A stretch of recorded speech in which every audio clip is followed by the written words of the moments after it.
Jack B update. Yung post ni Barbie sa kanyang social media account, sabi niya, Merry Christmas from Casa Forteza.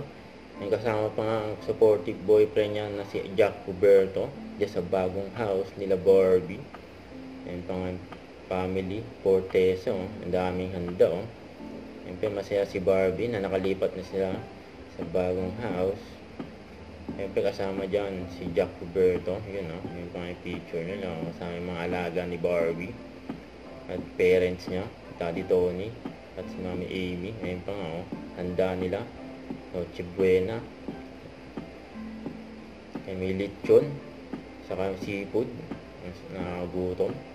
Tapos yun pa, yung pinalabas niya kanina, bubble gum, kasama si Jack Roberto at cuts ng bubble gum, yung pork salubong for Christmas, yung Merry Christmas.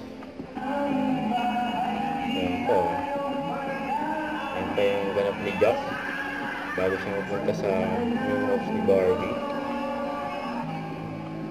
May event pa si Jack,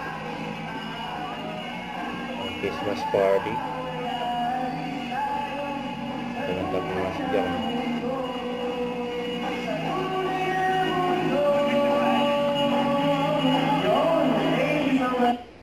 Huwag kalimutan mag-subscribe, click ang notification bell para line update pa ang for reaction vlog. Bye guys, thanks for watching.